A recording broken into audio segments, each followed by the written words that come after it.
ಓಂ ಶಾಸ್ತ್ರದೃಷ್ಟ್ಯಾ ತೂಪದೇಶೋ ವಾಮದೇವವತ್. ಓಂ ಮತ್ತು ಇದು 30ನೇ ಸೂತ್ರ. ಇದಕ್ಕೆ ಸಂಬಂಧಿಸಿದಂತೆ ತತ್ವ ಪ್ರಕಾಶಕ ನಾವು ನೋಡಿದ್ದೀವಿ. ಈಗ ಸತ್ತರ್ಕ ದೀಪಾವಳಿ ನೋಡಬೇಕು.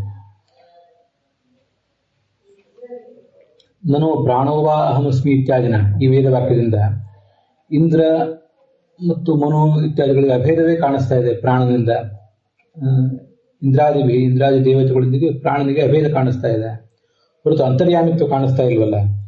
ನೀವೇನು ಅಂತರ್ಯಾಮಿ ಪರವಾಗಿ ವ್ಯಾಖ್ಯಾನ ಮಾಡಿದ್ರಿ, ಆದರೆ ಆ ಥರದ್ದು ಎಲ್ಲಿ ಕಾಣಿಸ್ತಾ ಇದೆ? ಕಾಣಿಸ್ತಿಲ್ಲ ಅಂತ ಪ್ರಶ್ನೆ ಮಾಡಿದ್ರೆ ಹಾಗೆ ಹೇಳಬೇಡಿ.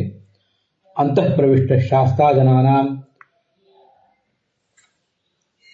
ಯ ಆತ್ಮಾನ ಮಂತರೋ ಯಮಯತಿ ಇತ್ಯಾದಿ ವೇದವಾಕ್ಯಗಳಿಂದ ನಿಮಗೆ ವಿರೋಧ ಬರ್ತದೆ. ಇತ್ಯಾದಿ ವಾಕ್ಯಗಳಿಂದ ನಿಮಗೆ ವಿರೋಧ ಬರ್ತದೆ ಅಂತ ತಾತ್ಪರ್ಯ.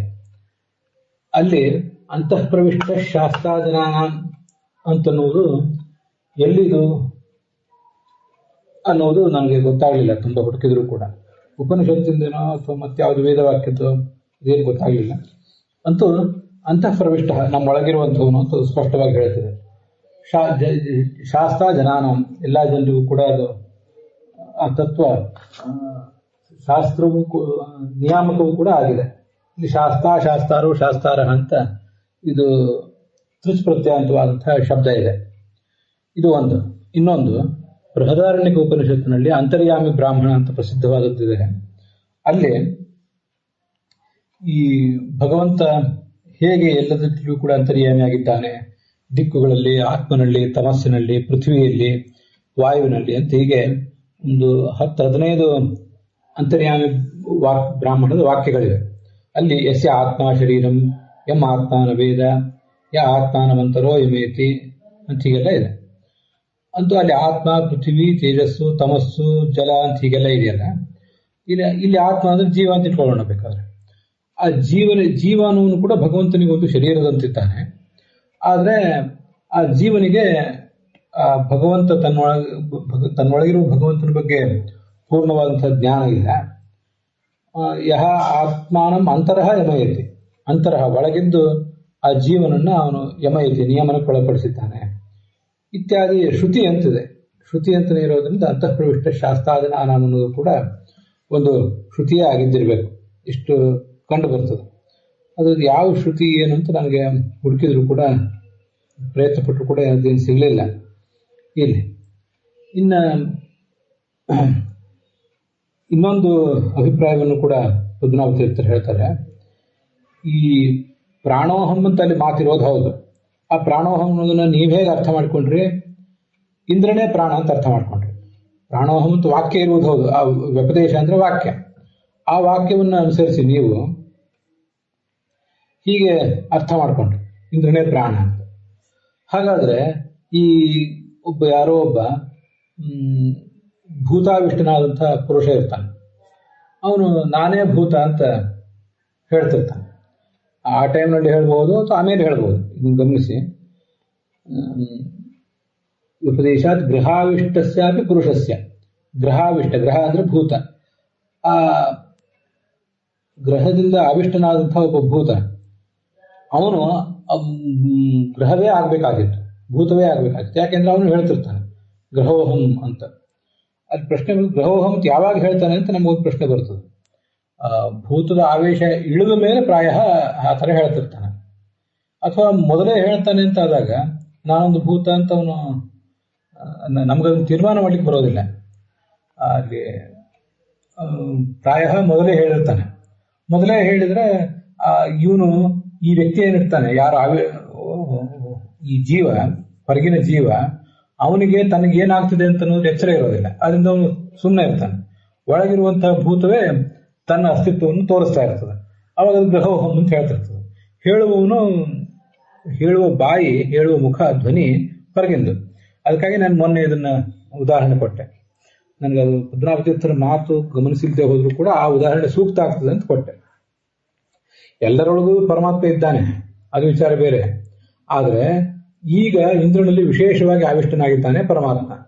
ಹೇಗೆ ಒಂದು ವ್ಯಕ್ತಿಯಲ್ಲಿ ಒಂದು ದೈವ ಅಥವಾ ಒಂದು ದೆವ್ವ ಅದು ಆವಿಷ್ಟವಾಗಿ ಏನಾದರೂ ವಿಶೇಷ ಸಂಗತಿಗಳನ್ನು ಹೇಳ್ತಿರ್ತದೆ, ಅದು ಮಧ್ವ ವಿಜಯದಲ್ಲಿ ಇತ್ಯಾದಿ ಕಡೆಗಳಲ್ಲಿ ಬಂದಿದೆಯಲ್ಲ, ಆ ಥರದ್ದು ಅದನ್ನು ಅವನು ಗ್ರಹೋಹಂ ಅಂತ ಹೇಳ್ತಿರ್ತಾನೆ. ಅದು ಮೊದಲು ಹೇಳ್ತಾನೋ ಆಮೇಲೆ ಹೇಳ್ತಾನೋ ಅಂತ ಅವಾಗೊಂದ್ಸರಿ ಹೇಳ್ತಾನೆ.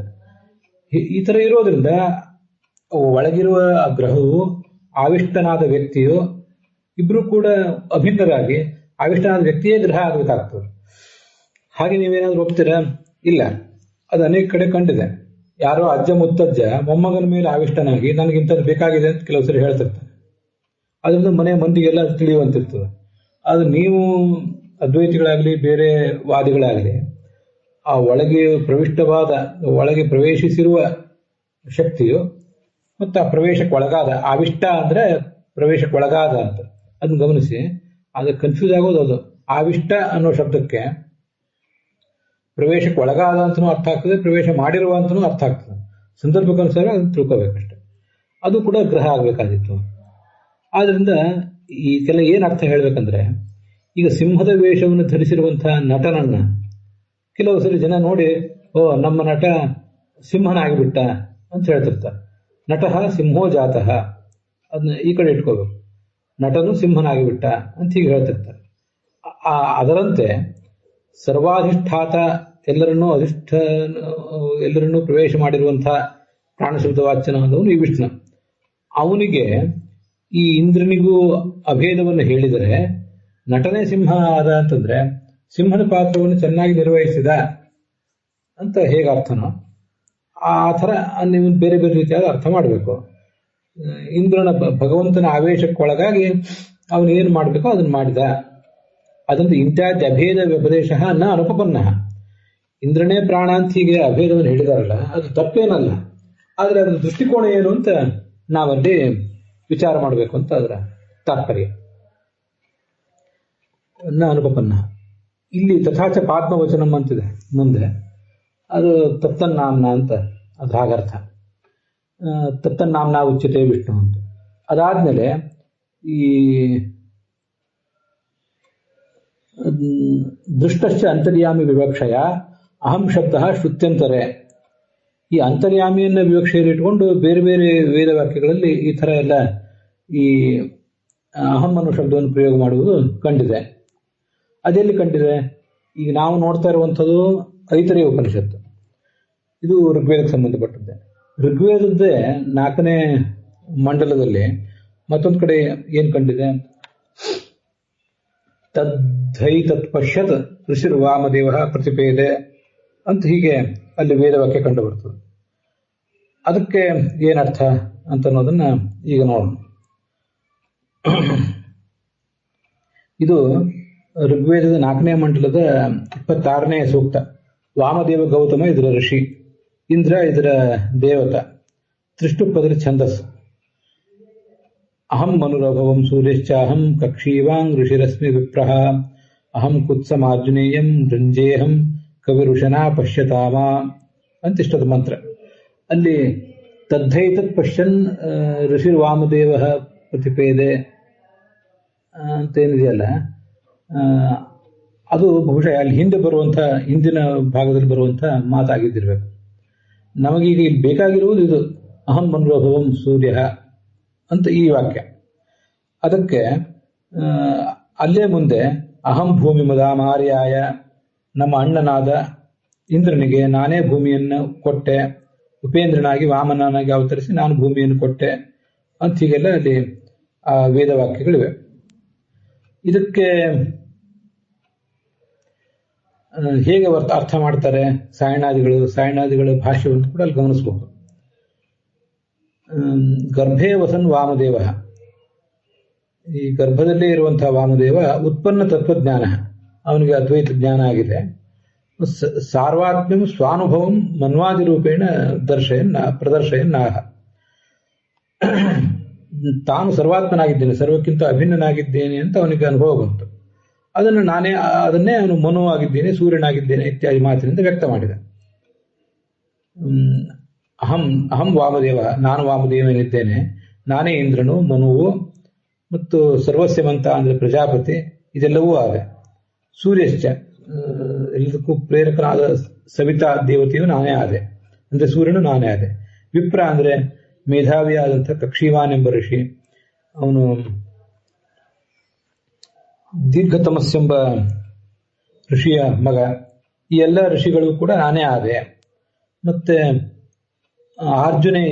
ಅರ್ಜುನಿ ಅಂತ ಒಬ್ಬಳು ಸ್ತ್ರೀ, ಅವಳ ಪುತ್ರ, ಅವನ ಋಷಿಯು ಕೂಡ ಅವನ ಪುತ್ರ ಒಬ್ಬ ಋಷಿ ಇದ್ದಾನೆ. ಋಷಿಂ ಅಹಂ ಏವ ನೃಂಜೆ ನಿತರಾಂ ಪ್ರಸಾದಯಾಮಿ, ಅವನ ಕಡೆಯಿಂದನೂ ನಾನೇ ಉತ್ತಮವಾದ ಸಾಧನೆ ಮಾಡಿಸ್ತೀನಿ ಅಂತ ಹೀಗೆಲ್ಲ ಅಲ್ಲಿ ಬಂದಿದೆ. ಕವಿ ಅಂದ್ರೆ ಶುಕ್ರಾಚಾರ್ಯ ಅಂತ ಅರ್ಥ, ಅದು ಕೂಡ ನಾನೇ ಆಗಿದ್ದೇನೆ ಅಂತ ಹೀಗೆಲ್ಲ ಬಂದಿದೆ. ಆ ಮಂತ್ರದಲ್ಲಿ ಕೊನೆಗೆ ಪಶ್ಯತಮ ಅಂತಿದೆ. ಇದು ಚೆನ್ನಾಗಿದೆ. ಅವರು ಏನ್ ಅರ್ಥ ಮಾಡ್ತಾರೆ, ಆಮೇಲೆ ನಾವೇ ಅದಕ್ಕೆ ಹೇಗೆ ಅರ್ಥ ಇಟ್ಕೋಬೇಕು ಅನ್ನೋದನ್ನು ನಾವು ತಿಳ್ಕೊಳ್ಳೋಣ. ಪಶ್ಯತ, ತಿಳಿಯಿರಿ. ಏನ್ ತಿಳಿಯಿರಿ ಅಂದ್ರೆ ಮಾಂ ಸರ್ವಾಧಿಕಂ ಪಶ್ಯತ, ಸರ್ವಾತ್ಮಕಂ, ನಾನೇ ವಾಮದೇವ ಸರ್ವಾತ್ಮಕನಾಗಿದ್ದೇನೆ ಅಂತ ನೀವು ತಿಳ್ಕೊಳ್ಳಿ ಅಂತ ಅಲ್ಲಿ ಅದರ ತಾತ್ಪರ್ಯ. ಅಭೇದವನ್ನು ತಿಳ್ಕೊಳ್ಳಿ ಅಂತ, ನನ್ನನ್ನ ವಾಮದೇವನನ್ನು ಹಾಕಿ ತಿಳ್ಕೊಳ್ಳಿ. ನೀವು ಕೂಡ ಪ್ರತಿಯೊಬ್ಬರೂ ಕೂಡ ನಾವೆಲ್ಲರೂ ಸರ್ವಾತ್ಮಕರಾಗಿದ್ದೇವೆ. ಯೂಯಮಪಿ ಏವಮೇವ ಸ್ವಸ್ವರೂಪಂ ಅನುಭವತ ಇತ್ಯುಕ್ತಂ ಭವತಿ. ಹೀಗೆ ಪ್ರತಿಯೊಬ್ಬರು ಕೂಡ ನಿಮ್ಮ ಸ್ವರೂಪವನ್ನು ಅನುಭವಿಸಿರಿ ಅಂತ ಅದರ ತಾತ್ಪರ್ಯ ಅಷ್ಟಿದೆ. ಇಲ್ಲಿ ಇದೇ ಮಂತ್ರ, ಇದು ಅದ್ವೈತದ ಪರವಾಗಿ ಅವರು ವ್ಯಾಖ್ಯಾನ ಮಾಡ್ತಾರೆ, ನಾವು ಅದಕ್ಕೆ ದ್ವೈತ ಪರವಾಗಿ ವ್ಯಾಖ್ಯಾನ ಮಾಡ್ತೀವಿ. ಅದನ್ನ ಈಗಾಗಲೇ ಹೇಳಿದೀವಲ್ಲ ನಾವು ಅಲ್ಲಿ ಹಿಂದೆ. ಈ ಸಂಸಾರಾವಸ್ಥೆಯಲ್ಲಿ ಆ ಅಭೇದವನ್ನ ಅವರು ಕೂಡ ಒಪ್ಪೋದಿಲ್ಲ. ಅದ್ವೈತಗಳಾದ್ರೂ ಕೂಡ ಆ ಅಭೇದವನ್ನು ಒಪ್ಪೋದಿಲ್ಲ. ಇಲ್ಲಿ ನೋಡಿ, ನಾವು ಟೀಕಾದಲ್ಲಿ ಕಳೆದ ದಿವಸ ನೋಡಿದ್ವಿ. ಕಿಮತ್ರ ಸಾಕ್ಷಾತ್ ಚೈತನ್ಯ ಐಕ್ಯ ವಿವಕ್ಷಯ ಇರೋದುಕ್ತಿ ಅಂತ ಕಳೆದ ದಿವಸ ಬಂದಿದೆ, ಅದು ನೋಡಿದ್ದೀವಿ. ಐಕ್ಯ ಹೇಗೆ ಹೇಳ್ತೀರೋ, ಸಾಕ್ಷಾತ್ತಾಗಿ ಹೇಳ್ತಿರೋ, ಲಕ್ಷಣ ಹೇಳ್ತಿರೋ ಅಂತ ನಾವು ಅದನ್ನ ನಿರಾಕರಿಸಿದೆ. ಇಲ್ಲಿ ಅಂತೂ ಎರಡು ವಾಕ್ಯಗಳನ್ನು ಕೂಡ ನಾವಲ್ಲಿ ಇಟ್ಟಿದ್ದೇವೆ. ಹೀಗದು ಆ ವೇದವಾಕ್ಯ. ವಾಮದೇವಸ್ಯ ಅಹಂ ಮನು ಸೂರ್ಯಾದಿತ್ವಂ ದೇವದತ್ತಸ್ಯ ಇವ ವಿರುದ್ಧಮೇವ. ನಮ್ಮೆದ್ರಿಗೊಬ್ಬ ದೇವದತ್ತ ಅಂತಿದ್ದಾನೆ. ಆ ದೇವದತ್ತ ಅವನೇ ಸೂರ್ಯ ಅವನೇ ಮನು ಅಂತ ಹೇಳೋದು ಹೇಗೆ ವಿರುದ್ಧವೋ, ಅದಂತೆ ವಾಮದೇವನಿಗೂ ಕೂಡ ಮನುತ್ವ ಸೂರ್ಯತ್ವ ಅಂತ ಅನ್ನೋದು ವಿರುದ್ಧವೇ. ಅದ್ರಲ್ಲಿ ಏನ್ ಅರ್ಥ ಮಾಡ್ಬೇಕು? ಅಹಂ ವಾಮದೇವ ಅಂದ್ರೆ ಈ ವಾಮದೇವ ಜಹೇತಯ ಅಹಂ ನಾಮಕಃ. ವಾಮದೇವನನ್ನ ಬಿಟ್ಟು ಭಗವಂತ ಇರೋದಿಲ್ಲ, ಈ ಭಗವಂತನನ್ನು ಬಿಟ್ಟು ವಾಮದೇವ ಇರೋದಿಲ್ಲ. ವಾಮದೇವಾದಿ ಅಹೇತಯ, ಇದನ್ನು ಗಮನಿಸಿ. ಅಹಂ ಅಂದ್ರೆ ಅಹೇಯ, ವಾಮದೇವೇನ ಅಹೇಯ. ವಾಮದೇವ ಭಗವಂತನನ್ನು ಬಿಟ್ಟಿರುವುದು ಸಾಧ್ಯ ಇಲ್ಲ. ವಾಮದೇವ ಮೊದಲಾದ ಯಾವ ಋಷಿಯೂ, ದೇವತೆಯು, ಋಷಿಯು, ಪಿತೃವು, ಚಕ್ರವರ್ತಿಯು, ಮನುಷ್ಯನು, ರಾಕ್ಷಸನು ಯಾರೂ ಕೂಡ ಆ ಭಗವಂತನನ್ನು ಬಿಟ್ಟಿರೋದಿಲ್ಲ. ನಾನು ವಾಮದೇವ ಭಗವಂತನನ್ನು ಬಿಟ್ಟಿರೋದಿಲ್ಲ, ಭಗವಂತ ವಾಮದೇವನನ್ನು ಬಿಟ್ಟಿರೋದಿಲ್ಲ ಅಂತ ನಾನು ಹೇಳಿದೆ. ಆದ್ರೆ ಅಲ್ಲಿ ಬಂದಿರುವುದು ಅಹಂ ಅಂದ್ರೆ ಅಹೇಯ. ಅದು ಯಾರಿಂದ ಅಹೇಯ ಅಂದ್ರೆ ವಾಮದೇವಾದಿಗಳಿಂದ ಅಹೇಯ. ಅಲ್ಲಿ ಬಂದಿರುವುದು ಅದು ಗೊತ್ತಿರಲಿ. ಹೀಗೆ ವಾಮದೇವಾದಿಗಳಿಂದ ಬಿಟ್ಟು ಇರಲಿಕ್ಕೆ ಸಾಧ್ಯವೇ ಇಲ್ಲದೆ ಇರುವಂತಹ, ಬಿಡಲ್ಪಡಲಿಕ್ಕೆ ಸಾಧ್ಯವೇ ಇಲ್ಲದಿರುವಂತಹ ಭಗವಂತನೇ ಅಹಂ. ಅವನೇ ಮನುವಾಗಿದ್ದಾನೆ, ಅಂದ್ರೆ ಬೇರೆ ಬೇರೆ ಶಬ್ದದಿಂದ ವಾಚ್ಯನಾಗಿದ್ದಾನೆ. ಯಾಕೆಂದ್ರೆ ಮನು ಸೂರ್ಯ ನಿಯಮನಾದಿ ಯೋಗೇನ ಮನು ಸೂರ್ಯಾದಿ ಶಬ್ದಾರ್ಥ.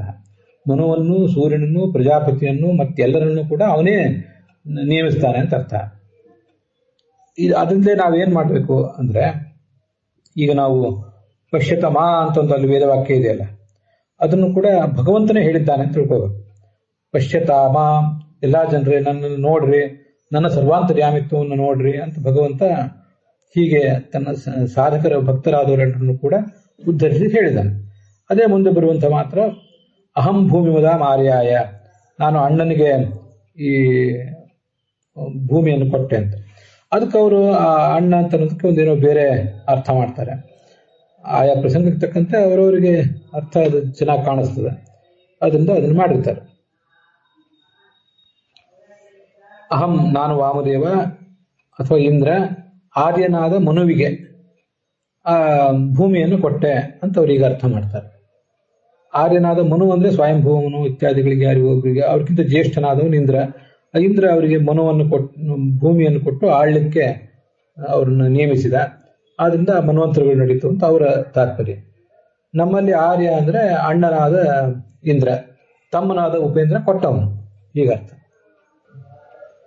ತಥಾಚ ಪ್ರಹ್ಲಾದ ವಚನಂ ಅಂತಿದೆ.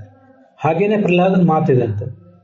ಇದನ್ನು ಕೂಡ ನಮಗೆ ತಂತ್ರಜ್ಞಾನದ ನೆರವಿಂದ ತೆಗೆದು ನೋಡ್ಲಿಕ್ಕೆ ಸಾಧ್ಯ ಆಯ್ತು. ಹಿಂದೆ ಹೋದ್ರೆ ಈ ಪ್ರಹ್ಲಾದ ವಚನ ಎಲ್ಲಿದಂತೆ ಗೊತ್ತಾಗೋದಿಲ್ಲ. ಎಲ್ಲಿದು ಪ್ರಹ್ಲಾದ ವಚನ ಇದು ಅಂದ್ರೆ ವಿಷ್ಣು ಪುರಾಣದ ಪ್ರಹ್ಲಾದ ವಚನ. ನೀವು ನಿಮ್ಮ ಪುಸ್ತಕಗಳಲ್ಲಿ ಅದನ್ನು ಬರ್ಕೊಳ್ಳಿ ಕೆಳಗಡೆ, ಅದು ಮುಂದಿನ ಓದುಗರಿಗೂ ಕೂಡ ಅನುಕೂಲ ಆಗ್ತದೆ.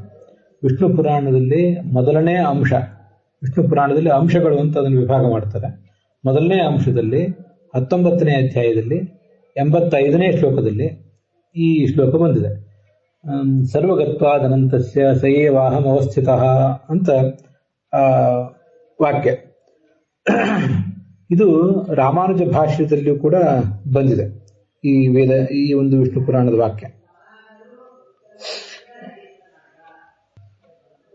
ಅದೇನು ಶ್ಲೋಕ?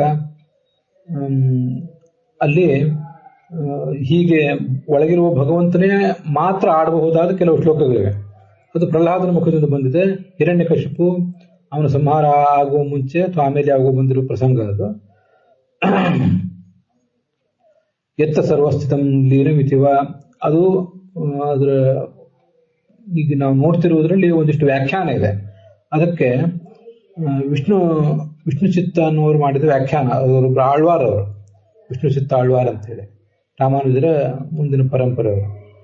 ಅವರು ಮಾಡಿದ ವ್ಯಾಖ್ಯಾನ ಒಂದಿಷ್ಟು ಇರ್ತದೆ. ಮೇಲೆ ಓಂ ನಮೋ ವಿಷ್ಣವೇ ಓಂ ನಮೋ ವಿಷ್ಣವೇ ತಸ್ಮೈ ನಮಸ್ತಸ್ಮೈ ಪುನಃ ಪುನಃ ಯತಸ್ಸರ್ವಂ ಯತಸ್ಸರ್ವಂ ಯತಸ್ಸರ್ವಂ ಯತಸ್ಸರ್ವಂ ಸರ್ವಸಂಶಯ ಅಲ್ಲ ಯಸ್ಸರ್ವಂ ಸರ್ವಸಂಶಯ ಅಂತ ಒಂದು ಮಂತ್ರ. ಅದಕ್ಕೆ ಮುಂದೆ ಅವರು ವ್ಯಾಖ್ಯಾನ ಮಾಡಿದ್ದಾರೆ. ಅದಾದ್ಮೇಲೆ ಮತ್ತೊಂದು ಸರ್ವಗತ್ವಾದನಂತಸ್ಯ ಸಯೇವಾಹಂ ಅವಸ್ಥಿತಃ ಮತ್ತಸ್ಸರ್ವಮಹಂ ಸರ್ವಂ ಮೈ ಸರ್ವಂ ಸನಾತನೆ ಅಂತ ಈಗ ಮತ್ತೆ 85ನೇ ಮಂತ್ರ ಇದೆ. ಅದಕ್ಕೆ ಸರ್ವಗತ್ವಾದಿತಿ ಅಂತ ತಗೊಂಡು ವ್ಯಾಖ್ಯಾನ ಮಾಡಿದ್ದಾರೆ ಅವರು.